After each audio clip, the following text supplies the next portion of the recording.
시청자 여러분 안녕하십니까? 한 주간 우리 지역 소식을 살펴보는 주말 뉴스 시간입니다. 첫 소식입니다. 동두천으로 이전이 결정된 경기도 일자리 재단이 미군 반환공여지인 캠프 님블에 자리를 잡게 됐습니다.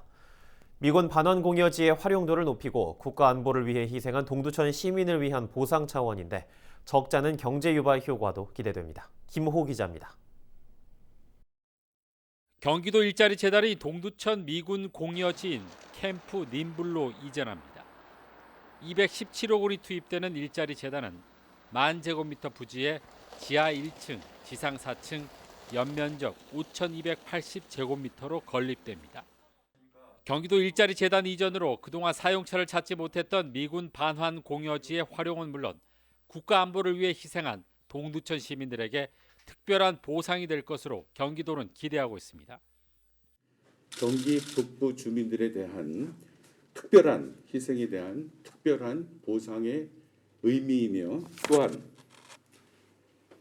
그 희생의 상징인 반환 공여지 위에 도 일자리 사업의 허브 기간이 옮겨간다는 데 더욱더 큰 의미가 있다 하겠습니다. 경기도 일자리 재단 이전으로 213명의 직접 고용을 포함해 모두 1,400명의 직간접 고용 효과가 창출될 것으로 전망됩니다.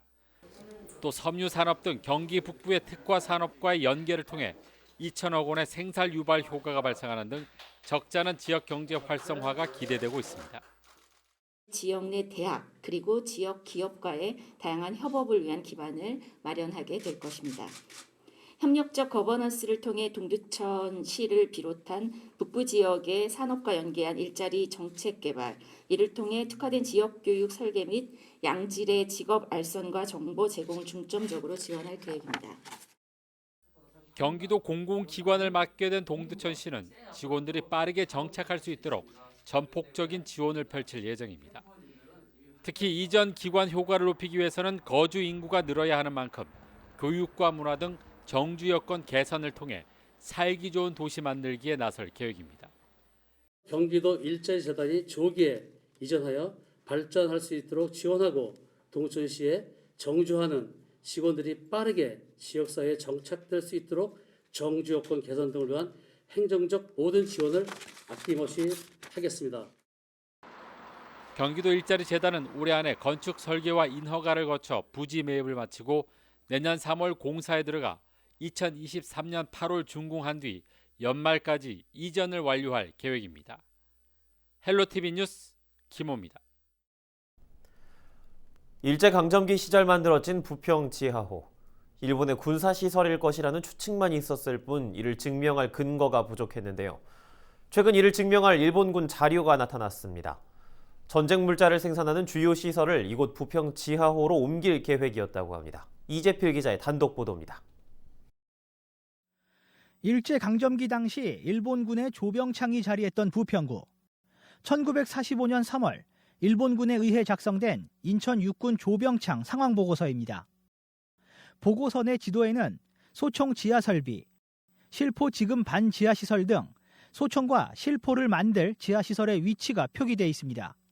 특히 탄환과 약협 등 구체적인 품목들까지 적혀 있습니다. 지도 내 지하시설은 지금의 한봉산 내 부평 지하호 위치와 정확히 일치합니다. 지도에 표기된 군용 선로 역시 현재 남아있는 군용 선로와 같습니다. 인천 육군 조병창 상황보고서 10항에는 지하시설 건설의 목적이 서술돼 있습니다. 분산 및 방호라는 주제로 인천 육군 조병창과 주요 공장의 생산시설을 지하시설로 분산하는 계획을 추진한 것을 확인할 수 있습니다. 군사시설을 목적으로 굴을 팠지만 얼마 지나지 않아 일본이 패망하면서 작업은 중단된 것으로 추측됩니다. 전문가들은 이번에 발견한 일본군의 자료는 부평 지하호의 목적을 증명한 중요한 근거라고 강조했습니다. 그 당시 아태 전쟁을 좀 대비하기 위한, 그러니까 폭격에 대비하기 위한 준비 작업을 했다 보시면 되실 것 같고요. 45년 8월 15일 패망하기 직전까지 병창 기지로서의 모든 그런 아픈 역사가 담겨 있는 곳이라 보시면 되실 것 같습니다. 일본의 침략 야욕이 빚어낸 부평 지하호. 그 아픈 흔적은 지금도 이곳 부평에 남아 있습니다. 헬로티비 뉴스 이재필입니다. 도심의 주차난은 오랜 기간 해결되지 않는 문제입니다. 부천의 경우에도 매년 늘어만 가는 차량을 감당하기 버거운 상황에서 다양한 형태의 주차 공간을 마련하겠다는 목표를 세웠는데요. 과연 대안이 될 수 있을까요? 이정하 기자가 보도합니다. 부천 도심의 한 주택가입니다. 일대 관공서가 있어 늘 오가는 사람들이 많은 탓에 고질적인 주차 걱정에 시달리고 있습니다. 불법 주정차를 단속하거나 적발해도 그때뿐입니다. 찾을 데가 없으니까 그러죠. 주차장이 없잖아요. 거주자 우선이고 될 데가 없잖아요. 좁은 길에 양옆으로 주정차된 차량이 끝도 없이 늘어서 있습니다. 이 골목은 정식 주차구역 맞은편에 이렇게 아무렇게나 주차된 차들 때문에 차량 한 대가 아슬아슬하게 겨우 지나갈 수 있는 수준입니다. 길 가는 시민들의 안전마저 우려됩니다. 지난해 말 기준 부천 등록 자동차는 30만 7천여 대로 매년 2% 가까이 늘어나고 있습니다. 이렇다 보니 주차 공간을 확충하는 게 시급한 상황입니다. 부천시는 공간 활용을 높이는 로보 주차장을 시범 운영 중인데 이어 이달 초 거주자 우선 주차 구역을 2곳 늘렸습니다. 또 원도심을 비롯해 인구 밀집으로 주차난이 불가피한 지역 7곳에 공영 주차장을 추가하기로 했습니다. 차량 1000여 대를 주차할 수 있는 면적입니다. 원도심 포함해가지고 신도심도 지금 상당히 좀 주차난을 겪고 있는 실정인데 공영 주차장을 확보를 해가지고 주차난을 좀 해소하려고 하는데 공영 주차난만으로는 사실 좀 이게 어려운 부분이 있어요. 이게 한계가 있어요. 그래가지고 그 부설 주차장도 이게 병행해서. 부천은 또 올해 주차장 최소 확보율 100%를 넘기는 데 이어 늦어도 오는 2030년에는 130%까지 높여 주차 전쟁에 시달리는 시민 불편을 줄이겠다는 계획입니다. 헬로티비 뉴스 이정하입니다. 경기도의회가 전국 광역자치단체에서는 최초로 북부 지역에 분원을 설치하고 운영에 들어갔습니다. 경기 북부 지역 주민들의 민원 해결은 물론 경기 남북부 균형 발전의 기틀을 만들 것으로 기대됩니다. 김호 기자입니다. 경기도의회 건설교통위원회가 예산 심의를 진행하고 있습니다. 그런데 회의가 열린 곳은 도의회가 위치한 수원이 아닌 의정부 경기도 북부 청사입니다. 경기도의회가 지역균형 발전을 위해 추진한 북부 분원이 문을 열고 본격적인 운영에 들어갔습니다. 경기 북부청 별관 110제곱미터 규모에 마련된 북부 분원에는 의원 집무 공간과 상임위원회 회의실이 설치됐습니다. 경기도의회 북부분원 설치는 전국 광역의회에서는 최초이자 65년 의정 역사상 처음 있는 일입니다. 지방자치 발전에 아마 역사적인 한 획을 긋는 것 같습니다. 그래서 다양한 중첩 규제 속에서 합당한 의회 행정 서비스를 받지 못하는 경기 북부 도민을 위해서 의회 행정 서비스를 강화하려고 하는 경기도 의회의 대행정 서비스 차원에서 시작. 건설교통위원회 회의를 시작으로 북부분원에서는 상임위와 행정사무감사, 예산안 심의 등이 열릴 예정입니다. 특히 북부청의 소관 부서를 많이 둔 경제노동위와 안전행정위, 건설교통위를 중심으로 우선 사용하도록 할 예정입니다. 북부청 실국과 북부 소재 공공기관의 업무 보고, 그리고 예산안 심사, 그리고 행정사무감사 북부분원에서 이루어질 예정이고요. 북부분원 설치는 무엇보다 경기 북부 지역 도민들의 민원 해결에 큰 도움을 줄 전망입니다. 그동안 민원 해결을 위해 수원까지 원거리 이동을 해야 했지만 분원 설치로 시간과 비용을 크게 절약할 수 있게 됐습니다. 경기 북부 도민들께서 수원으로 민원을 처리하기 위해서는 왕복 거의 하루를 시간 다 할애했었거든요. 앞으로는 경기 북부 우리 분원을 통해 가지고 우리 경기 도민들이 민원을 처리할 수 있게 됐다는 데 가장 큰 의미가 있다고 생각합니다. 도의회는 광교 신청사로 이전하면 북부 분원과 화상회의를 위한 연결 시스템을 설치하는 한편 회의가 없을 경우 북부 청사 직원들이 회의실을 사용할 수 있게 하는 등 북부 분원 활용도를 높일 계획입니다. 헬로티비 뉴스 김호입니다. 흡연자는 코로나19 고위험군 중 하나지만 지난해 초부터 대면 금연 상담이 중단돼 금연 클리닉 이용에 어려움이 있었는데요. 계영구 보건소가 지역 내 의료기관과 협력해 비대면 상황 속에서도 금연 성공률을 높이고 있습니다. 김진재 기자입니다. 65세 이상 노인과 만성호흡기 질환자 등과 함께 코로나19 고위험군으로 분류된 흡연자. 흡연자의 경우 밀폐되거나 사람들이 모인 곳에서 마스크를 벗고 흡연을 하기 때문에 비흡연자에 비해 코로나19 감염 위험이 높습니다. 이 비말을 통한 감염도 위험도가 훨씬 더 올라가고 또 오염된 손으로 이제 흡연을 하게 되는 가능성이 높으니까 그렇게 되면 바이러스가 훨씬 더 몸으로 이제 침투할 가능성이 더 높아지기 때문에 감염될 확률도 올라가고 또 만약에 이제 흡연을 하게 되면은 중증도도 더 올라갈 수가 있기 때문에 특히 비말을 통해 감염되는 코로나19 특성상 흡연자 주변에 있는 비흡연자 역시 간접 흡연 등을 통해 코로나19 감염 위험에 노출될 수 있습니다. 이를 막기 위한 가장 좋은 방법은 금연. 하지만 코로나19가 확산하면서 지난해 3월부터 보건소의 대면 금연 상담은 중단됐습니다. 보건소 금연 클리닉을 등록하더라도 비대면 상담을 진행하며 니코틴 보조제를 이용해야 하는 상황. 이 때문에 계양구 보건소는 지난해 11월부터 지역 내 민간병원 55곳과 함께 금연 서비스 협력 체계를 마련했습니다. 보건소가 비대면 상담을 통해 심리적인 금연을 돕고 병원은 니코틴 보조제보다 금연 성공률이 높은 금연약을 처방하는 방식입니다. 그 결과 올해 금연 클리닉 등록자의 대부분이 금연약을 처방받았고 금연 성공률은 민간병원과 협력하기 전인 지난 2019년보다 약 10% 높아졌습니다.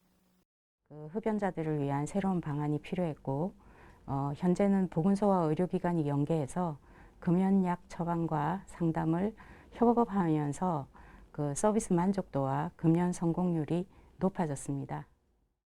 계양구는 코로나19 감염 위험을 낮추고 흡연 피해를 줄이기 위해 지역 의료기관과 협력해 흡연자가 금연 클리닉에 등록하도록 유도할 계획입니다.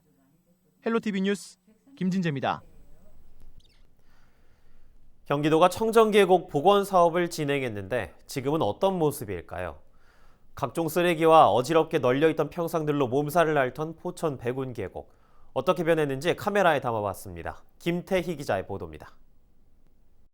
불법 시설물이 지배했던 백운계곡이 자연 그대로의 모습을 되찾았습니다. 지난 여름 계곡을 찾는 이들의 풍경도 이전과는 달랐습니다. 음식점 평상에서 닭백숙을 먹는 대신 텐트를 치고 물놀이를 하는 사람들이 더 많아졌습니다. 계곡을 즐기기 위해 음식점을 찾는 이들이 줄면서 백운계곡 상인회는 수익을 창출할 수 있는 색다른 방법을 찾고 있습니다.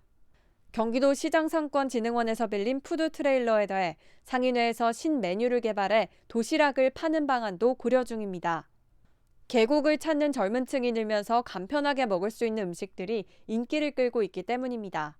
옛날에 이런 관광지에 오면 뭐 자릿세를 받았네 뭐 하는 거 그런 거 다 무시하고 정말 와서 관광객들이 편히 놀다가 또 음식도 맛있고 깨끗하고 그다음에 값이 저렴한 상태의 음식을 우리가 만들어서 손님들한테 내놓으면 충분히 그 매출에도 많은 매출이 올라갈 수 있지 않을까 하는 게 생각이고.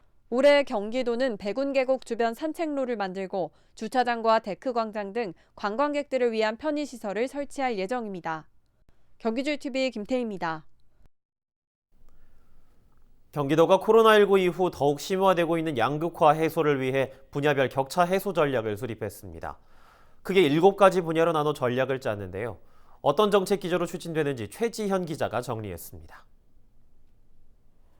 경기도는 도정 역량의 방점을 불공정과 격차 해소에 찍었습니다. 이에 따른 전략을 발표했는데 모두 7대 분야로 구성돼 있습니다. 도비 1조 8,553억 원을 포함해 총 13조 3천억 원을 투입할 예정. 경제적 불평등, 지역 격차 완화, 노동시장, 공정한 시장 질서, 고른 교육기회, 의료 기본권, 문화 형평성이 큰 축입니다. 그 안에 20대 중점 과제와 73개의 세부 실행 과제로 나눠 정책을 더욱 세심하게 추진할 방침입니다. 유례 없는 감염병의 장기화와 집값 폭등, LH 사태 등으로 도민들께서 느끼시는 경제적, 정신적 고통은 날로 깊어지고 있습니다. 특히 코로나19로 인한 피해가 취약계층에 집중되어 양극화는 더욱 심화되고 있습니다. 경기도는 이러한 위기 상황을 극복하기 위해 전담 TF를 구성하여 부서별로 흩어져 있던 격차 해소 추진 사업을 모아 행정 역량을 집중하기로 하였습니다. 경제적 불평등 완화 분야엔 민선 7기 기본 시리즈 정책과 비정규직 공정수당, 먹거리 그냥 드림 코너 사업, 극저신용 대출 등이 중점 정책입니다. 지역 불균형 완화는 군부대, 공여구역 주변 지역 지원 사업, 접경 지역 기반 시설 구축 사업을 확대 추진하고 공영버스와 복지 택시를 지원하는 내용이 담겼습니다. 노동시장 불안정성 해소 정책 과제에는 경비 미화원 휴게시설과 이동 노동자 쉼터 지원 확대, 배달 노동자 산재보험료 등이 주요 내용으로 제시됐습니다. 또 공정한 시장 질서 확립 분야를 살펴보면 페이퍼 컴퍼니 단속, 공정 조달 시스템 구축, 공공 배달 앱, 지역 카페 확대 발행 등의 사업을 적극 추진하겠다는 내용이 포함됐습니다. 고른 교육기에는 평생학습 포털 내 강연을 확대하고 장애인 웹 접근성 제고를 위한 홈페이지 개선 등을 과제로 잡아 추진하기로 했습니다. 의료 분야와 문화 분야의 불공정 격차 해소 정책도 수립됐습니다.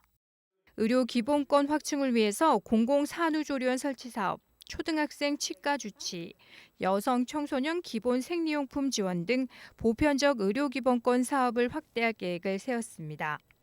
마지막 문화 형평성 제고 분야는 취약계층의 문화체험 기회를 넓히는 한편 31개 시군을 찾아가는 문화활동 사업으로 지역 간 문화 격차를 해소해 나가겠다고 밝혔습니다.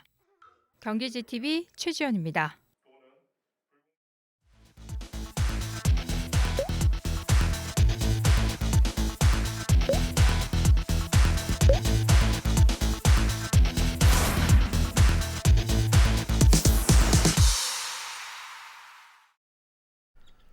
국토교통부가 올해 7월부터 본격 시행하는 사전청약 대상지와 공급 물량을 확정했습니다. 사전청약 공급 물량은 모두 3200호인데요. 오는 7월 계양신도시와 위례신도시를 비롯한 5개 지역에 4400호를 우선 공급하고 10월 중 남양주 왕숙 2지구와 성남, 신촌, 낙생, 복정 2지구, 검단 신도시와 파주 운정 신도시를 포함한 11개 지역에 9100호를 공급합니다. 하남 교산과 과천 주암, 시흥 하중과 양주 회천에서 4000호를 공급하고 12월 중 부천 대장과 남양주 왕숙, 고양 창릉 3기 신도시와 구리 갈매 역세권, 안산 신길 2지구를 포함한 10개 지역에 12700호를 이어 공급할 계획입니다. 계양 신도시와 대장 신도시 사전 청약 물량은 각각 1100호와 1900호입니다. 지역화폐 인천 이음이 누적 발행액 5조 원을 돌파했습니다. 인천 이음의 누적 충전금은 지난 19일 기준으로 5조 77억 원을 기록했는데요. 이는 2018년 7월 시범 사업을 시작한 지 33개월 만입니다. 인천 이음은 올해 들어서만 1조 63억 원 발행됐으며 전년 같은 기간 대비 176% 증가한 수치입니다. 인천 이음 가입자 수는 약 146만 6천 명이며 인천 경제활동 인구의 89.7%가 인천 이음을 사용하고 있습니다. 경기도 공공배달앱이 출시 넉 달 만에 누적 거래액 150억 원을 돌파하며 인기를 얻고 있습니다. 경기도 주식회사는 지난해 12월 서비스를 시작한 이후 100일 만에 100억 원의 누적 거래액을 기록한 이후 한 달 만에 150억 원을 넘어섰다며 가파른 성장세를 보이고 있다고 밝혔습니다. 현재까지 가입 회원은 24만 7천 명이며 누적 주문은 60만 건을 넘어섰습니다. 현재 배달 특급은 포천과 연천, 양주, 김포 등 10곳에서 서비스가 실시되고 있습니다.